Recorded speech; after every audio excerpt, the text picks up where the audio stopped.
This Steadycam only costs about 50 bucks. Is this a professional video tool? Let's find out.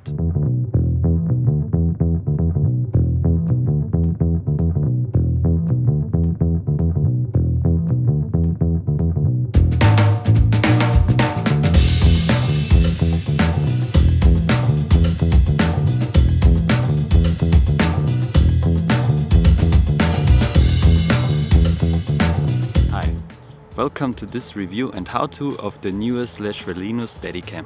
I've been using my Glidecam XR Pro for about 3 to 4 years now, and it's a great Steadycam, but it's also in comparison very big and a little bit cumbersome to use, but we will get into that. So I thought maybe I would try one of the cheap Steadycams you get off on Amazon for around 40 to 60 bucks, and I took a look at this Steadycam. This is the Relino Steadycam, but I think it's the same Steadycam like the one that you get from Newer, and there's also a version with blue knobs, which I don't think is visually pleasing. So I got this one for around 44 euros, and I thought, what the heck, it's only 40 bucks, so what can go wrong? And I was pleasantly surprised by the performance of the Steadycam. What I think is genius is how the Steadycam uses the Arca Swiss mount to balance the camera on this gimbal. It uses 2 Arca Swiss plates. You can just unscrew it to adjust the middle of the weight of the camera on the gimbal. This is a very neat and tool-less system. So I think this is very flexible and very useful for many scenarios, even for professional shooters. I shoot weddings, ads and corporate films all the time, and I use my Glidecam very often.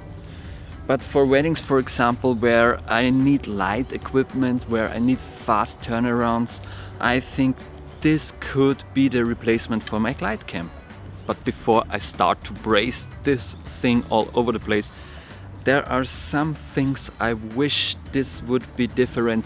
For example, the weights are very narrow to the middle of the Steadycam. In contrast, the Glidecam is much more spaced out. This is very important because the further away the weights are from the middle, the more stable it gets. What I also don't like is that when I move the gimbal, the whole Steadycam moves with it. That means that the gimbal on the Steadycam is not that well damped. For example, on the Glidecam, this is a very well damped gimbal. I can move freely without having the rest of the Steadycam move with it. But that's about it for the negatives of this Steadycam. What I really love about this thing is the ease of use. For example, as I already mentioned, the Arca Swiss mount is just very nice and easy to use and fast to assemble. Also, the grip feels rather okay. You get used to it. It's not as nice as on the Glidecam, but it's okay. If I want to adjust the length of the middle, I can just unscrew and pull out. It doesn't move sideways, so it's really easy to get it adjusted and to get aligned to the camera. What's also really neat is that the feet on the bottom are fixed with screws. On the Glidecam they are just glued onto it, and I lost 5 of them already. So this is a much better solution. There's still a big difference between these two Steadycams. The one is made for cameras up to 3 kilograms, and this Steadycam is made for cameras up to 5 kilograms. I used this with the Sony FS700 with the Odyssey 7Q, and it worked just fine. This Steadycam won't be able to carry this much weight, but it will be very sufficient for any DSLM camera and mirrorless camera out there on the market. Now I will show you how to get started with this Steadycam, show you some examples before we get to the conclusion. First, you have to make sure you have an Arca Swiss plate on your camera and put it on top of the Steadycam.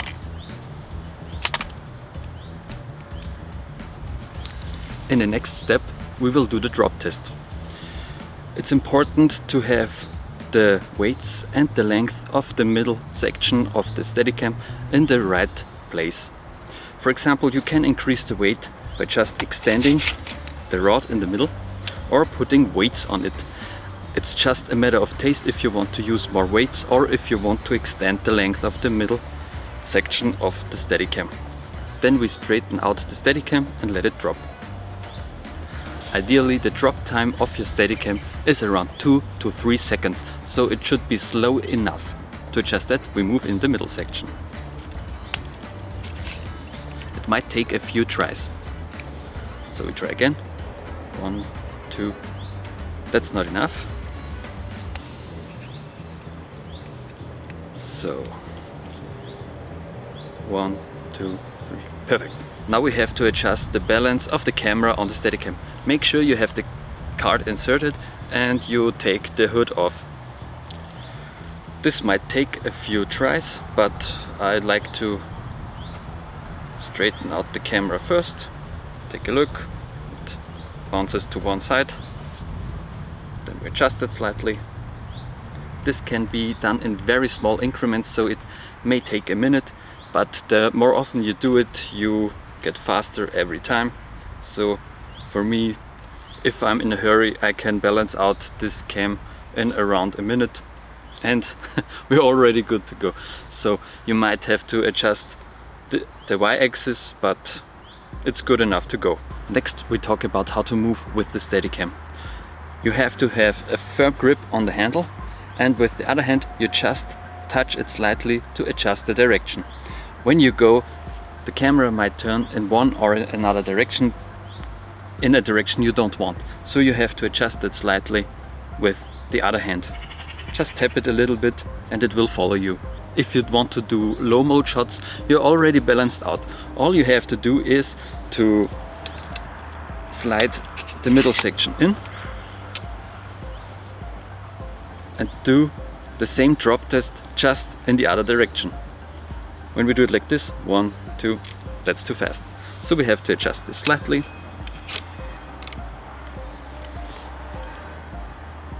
1, 2, perfect. Now it's balanced for the low mode. Now you can go low with your camera. You have to flip the image in post.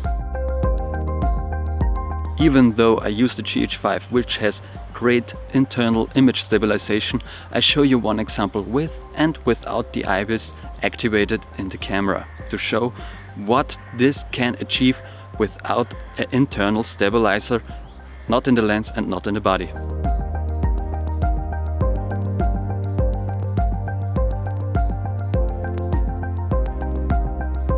Unfortunately, I can tell you about the newer version of the Steadicam, but the Ralino one comes with counterweights and a little bag, so if you want to travel with a practical bag, you can just collapse the Steadicam and put it inside this. But I just throw the Steadicam in the back of my trunk, so there's that. Also, it comes with a long Arca Swiss blade, which in my opinion was too long.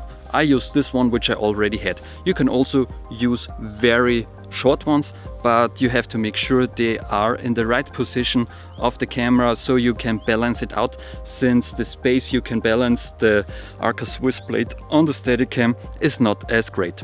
What's also really practical is that you have markings here, so if you take off the camera repeatedly, you can check the markings where to put the camera on the Steadicam. You need to align the lens in the same direction as the weights, since the distribution of weight on the Steadicam is more on this than on that axis. I saw horrendous YouTube videos where the people just mounted the Arca Swiss blade 90 degrees on the cameras and they weren't really happy with the results. No wonder, they mounted it wrong. You have to make sure that you mount the blade right. You don't need to shoot wide angle all the time with a Steadicam like this one. You can also use tight angles. You just need to practice a lot with that, and an internal stabilizer really helps when you use longer focal length. For this example, I used a focal length of around 100mm equivalent, and as you can see, it's quite stable. You might not get this with every gimbal and you need a lot of practice, but you will achieve a shot like this when you practice enough. As you can see, you can get great shots with this Steadicam. I know I'm a seasoned Steadicam operator. I know how to use these tools and used them for many years. So it might take a little time for you to get to the point you get the same types of shots you would get with a gimbal. I know gimbals are much easier to use, but they cost a lot of money. They are oftentimes not as reliable since you need a battery that needs to be charged. You don't need that with a Steadicam. You're good to go in a minute, and this thing is made really sturdy, and also the Glidecam except for the feet on the bottom. But as you can see, these are great tools for professional use. Even this thing, which only costs 40 to 60 bucks. So consider getting one of these for your next endeavor. So that's it for today. I hope you found this video very helpful in considering the Steadicam or another Steadicam. I think this is a very great tool, even though it has some shortcomings, but they are not as bad as I thought in the first place. So I hope this was helpful to you. Let me know in the comments below if you liked this video and consider subscribing. And I hope you have a nice day and create something extraordinary.